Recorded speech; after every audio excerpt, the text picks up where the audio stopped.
What's up, everyone? Welcome back to NYU Grads Daily Podcast. It is Tuesday, October 3rd, and what I have been kind of warning and giving data on for the past weeks has come to fruition. Just yesterday on the Monday session data, I had noted that breadth was horrible and they had sold everything and moved into the Magnificent Seven on Monday, and that was the only thing that was keeping up the Dow, the S&P, and NASDAQ. And on Substack Notes, I had posted that the Russell 2000 was down 1.58% on Monday, and if you were to translate that same percentage move down for the Dow and NASDAQ and S&Ps, just on the Dow, we would have had over a 500-point drop. And basically, when you see that, a couple things happen. The next day or the few sessions following, you either will have a successful save, meaning that, hey, we saved the market by buying the Magnificent Seven, and the waters are clear. Let's start buying back up all the other stuff that crashed, and pick up those pieces like, DraftKings and all these other risky companies like, AMC, GameStop. That's option A. Option B is they simply come after the big names. And that's what happened today. The markets kind of faked out a small rally up until 10 a.m. The breath was not strong. And sure enough, at 10 a.m., the sell-off was not a slow sell-off. I mean, that 5-minute bar at 10 a.m. in New York was huge. And it just was accelerated selling all day long. Heavy volume. So this was a really bad day for bulls or anyone looking at their 401ks who are passively invested in the stock market and just trust their financial advisor or trust that the government and the Federal Reserve will save them once again. Taking a look here at breadth today was really bad. You thought yesterday was bad when I say like there's 80 new highs and 700 new lows. Digest this. There were, on October 3rd, Tuesday, 41 new highs, 1,226 new lows. Right now, you have 85% of the market trading under the 50-day moving average. You now have, and I haven't reported on the 200-day, but now I have to, because you now have 72% of the NYSE, the Amex, and the NASDAQ, 72% under the 200-day moving average. Okay? That's really bad. We had 17% of shares advancing and basically 80% shares declining. Every sector except utilities was red. The leading to the downside, the biggest loser of the day in sectors was consumer cyclical, then real estate, then technology, then financial. The fact that financials are breaking down pretty hard is not good news. If you look at KRE or KBE, the regional banks, they look horrible. If you look at even JP Morgan or especially Citi or Bank of America, they are near the SVB crisis lows. So there's something going on with financials and banks. Possibly, are we going to see before the new year more SVB, First Republic type bank failures? I do not know. But the action in some of these financials is telling me that there is a big plume of smoke in financials. No one knows where the fire is, but there is definitely smoke coming out of financials right now. So that's an area to watch, for sure. What else kind of stuck out to me today? You know, it was just really, really ugly today. When I look at the futures, it's already down 55 points on the Dow. The S&P futures is down 0.2%. The small caps are down almost 0.5%. And I'm recording this at 9:30 New York time. So yeah, this was a pretty bad day. You know, the only thing I can really say to the upside is that we're very oversold on any momentum indicator, whether you look at stochastics, whether you look at VWAP, whether you look at RSI. We're very oversold. So, and again, I want to mention, historically, Q4, Christmas, holidays, Black Friday, Cyber Monday, all of these are tailwinds that help push the market up in Q4. And historically, it has been a green quarter. But with all of that said, I mentioned at the end of September how we closed September. That last week was going to set the tone for the rest of the year. And that's what's playing out. So historically, yes, Q4 has been bullish, but that doesn't mean 100% has been bullish. So this year could be the anomaly. I have a hunch that yields are now sticking up its middle finger at Jerome Powell and saying, look, you may want to be higher for longer, but with all of this debt outstanding for the government, for households, for corporations, the risk profile needs to be higher.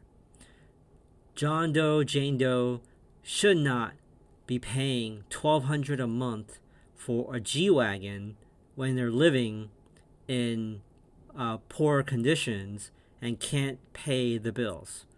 So in this time, we're going to have to increase interest rates because we don't know if we're going to get that asset back in return. So when you take a look at consumer debt, commercial debt, corporate debt, government debt, what yields is telling me is that yields are still too cheap for the risk. For the risk reward for a bank to lend to a company, to a person, the risk is too high. Even at 4.3% 10-year yield. The 10-year yield, and I'll post this chart, it is breaking out like a tech stock.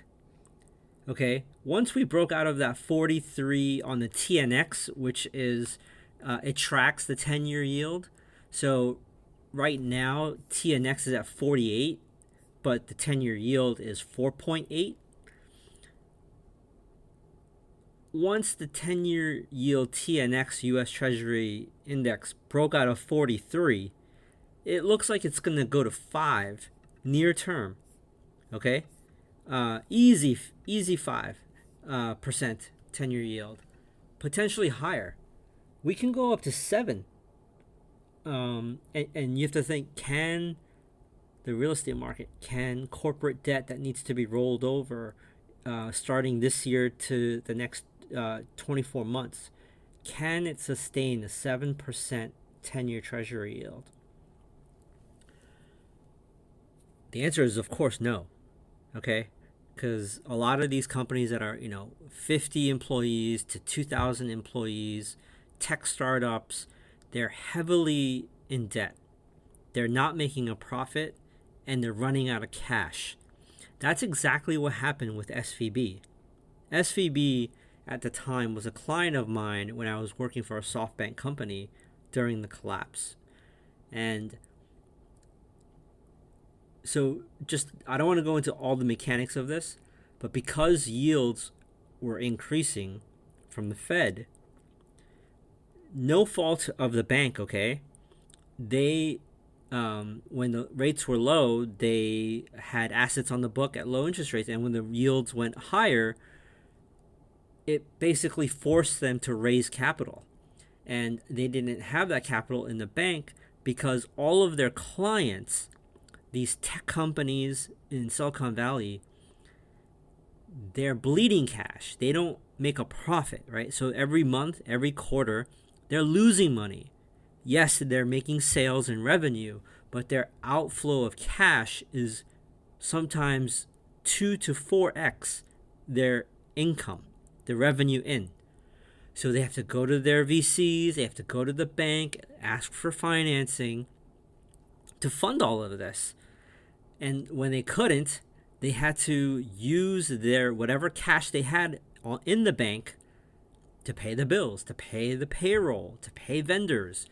So if you are Silicon Valley Bank, that money of savings from these companies are leaving the bank.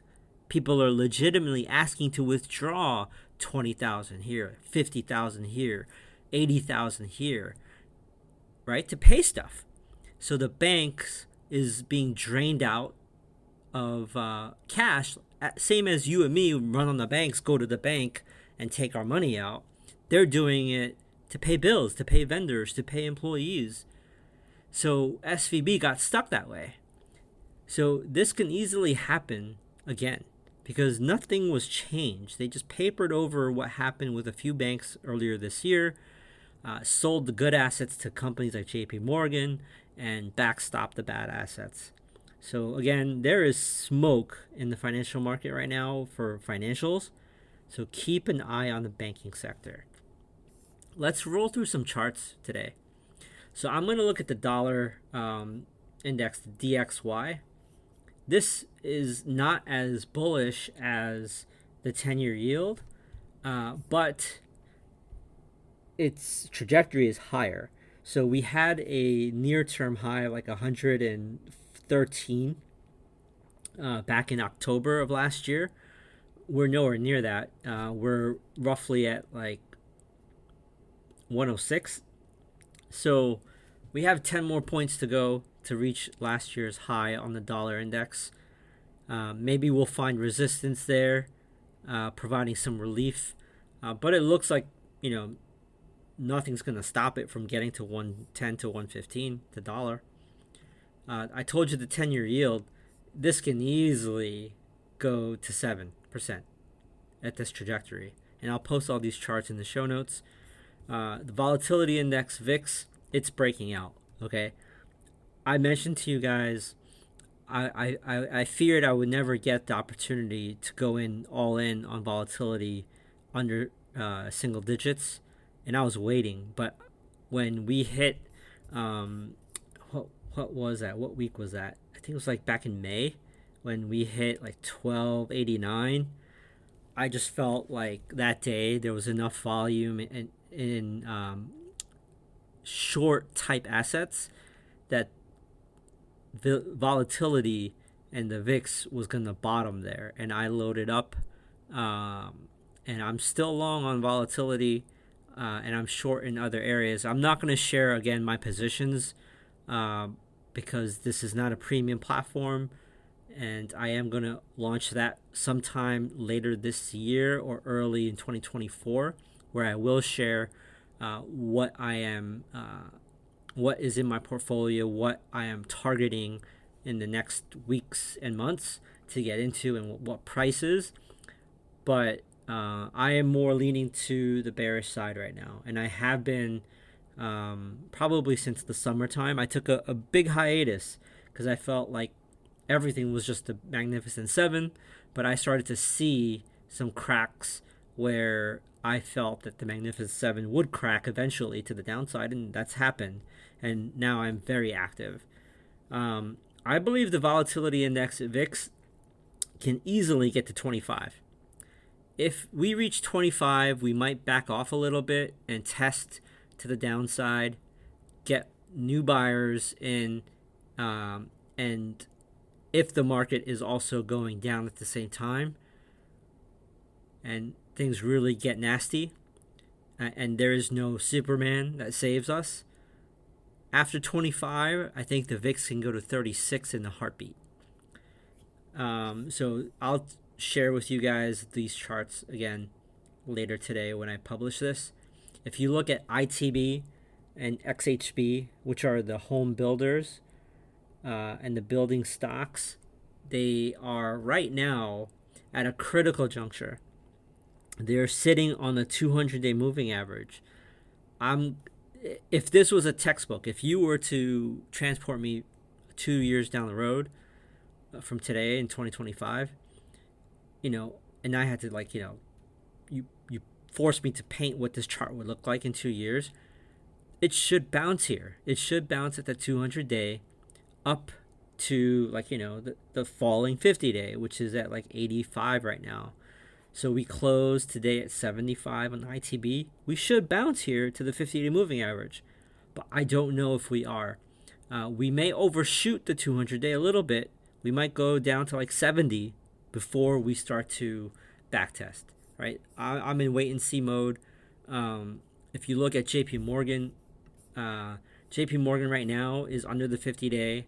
It's hanging off a cliff. If we break this 142 level, we're going to be at the 200-day moving average.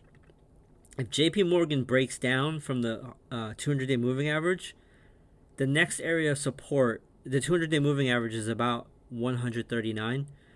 The next level of support is 124. So that's a big drop for JP Morgan if it breaks a 200-day.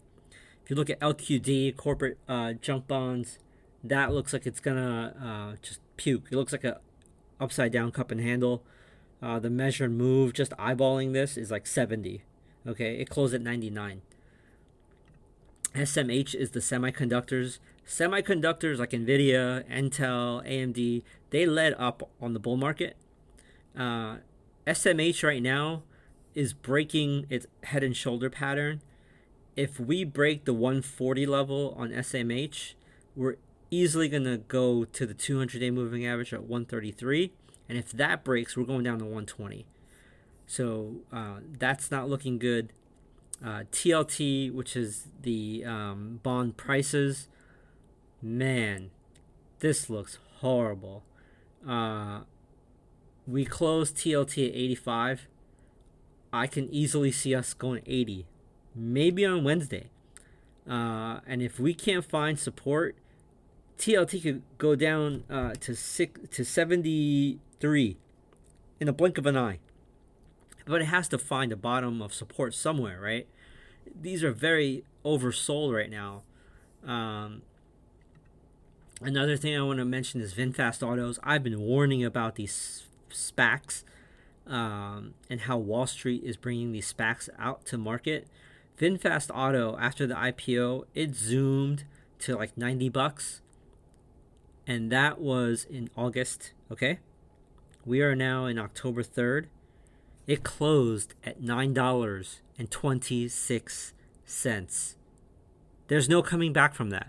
If you invested $50,000 on VinFast Auto at $70 and you held till now, there's no coming back.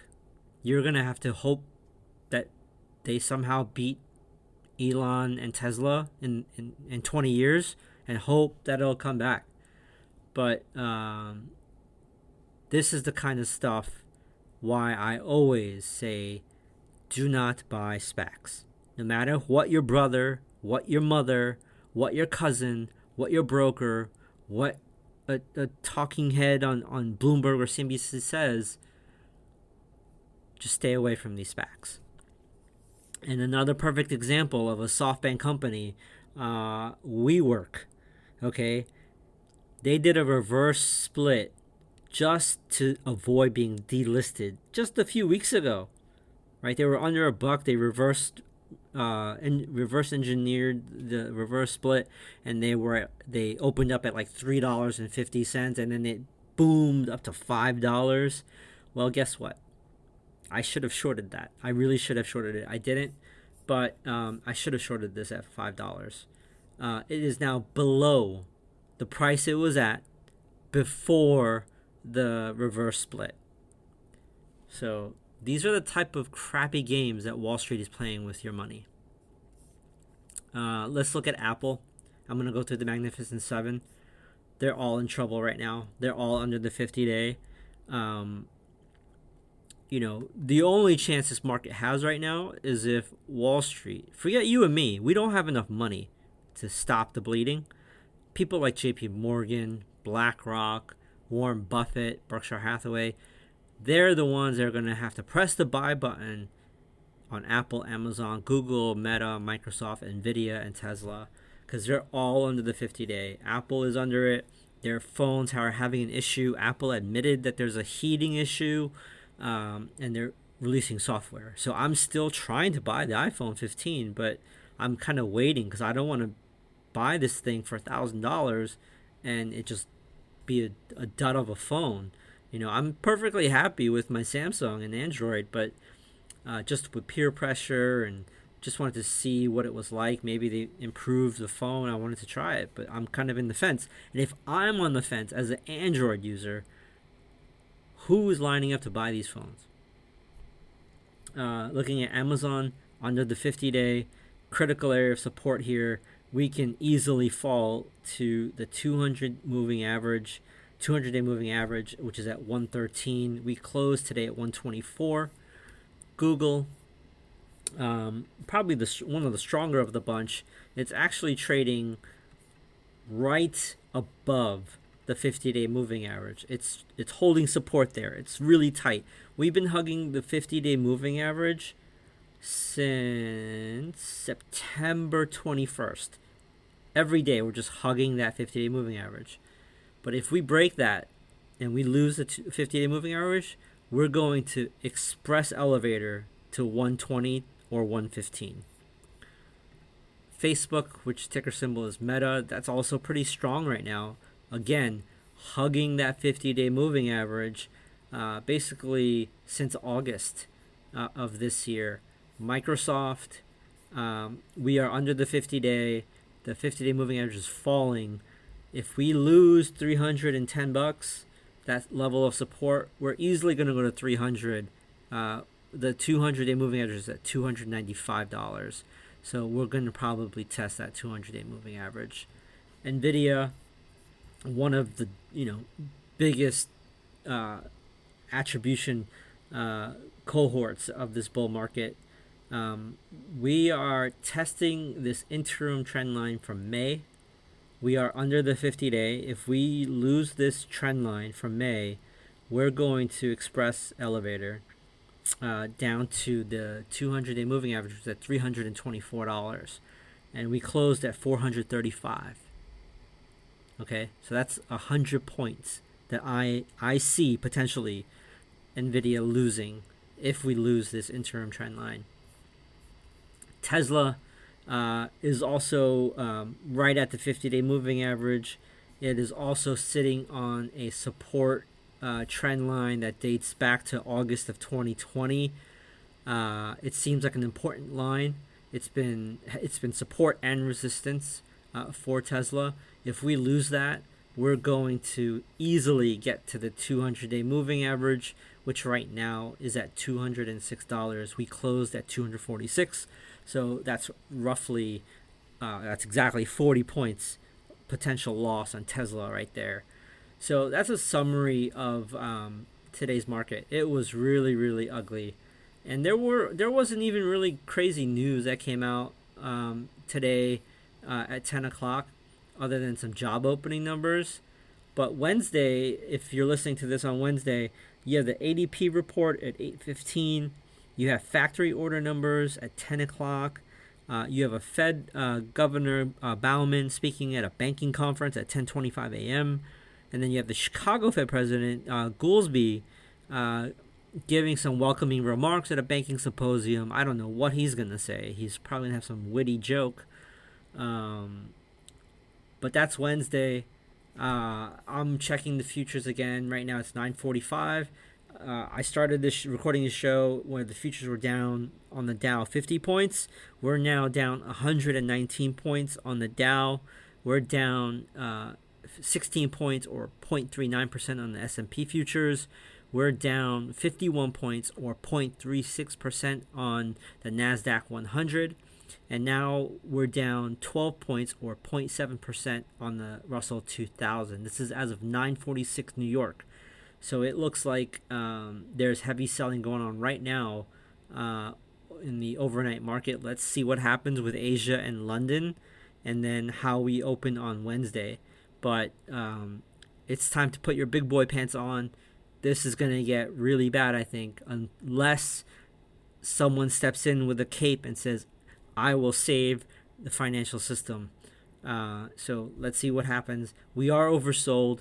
We may bounce, okay? If we bounce hard, look for volume. You want to see volume 2 to 3x normal average volume on a lot of risk assets like the Magnificent Seven, like Broadcom, Netflix, DraftKings, all those type of risk names like Shopify, Adobe.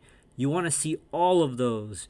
You turn on a dime, 3x average volume, and watch breath, because it can easily fake us out. And in the morning before 10:30, start rallying overnight on thin trading, and then like today at 10:30, just the rug gets pulled out of you, right? And I haven't even gone into detail, but a ton of folks are in 0 DTE or 0 or 1 day options expiration trades. So I have a hunch that the market makers are intentionally taking all this premium in from suckers who are betting, the pre-market's up 100, let's go all in on 0 day expiration option calls for today. I think SPY's going to go up. They buy at 9:30, 9:40, and then 9:55, they're all happy because the markets are going up 150 points, and then bam, down 500 points. You can't recover from that, right? You have no expiration. That junk expires today, right? There's no way to hedge that unless when you bought that call option, you also bought some counter risk put options as well, collars or straddles. So this is going to be war in Q4. This is not going to be easy on either side. So like I said, put on your big boy pants. This is going to be a bumpy ride. I'll see you guys on the next podcast.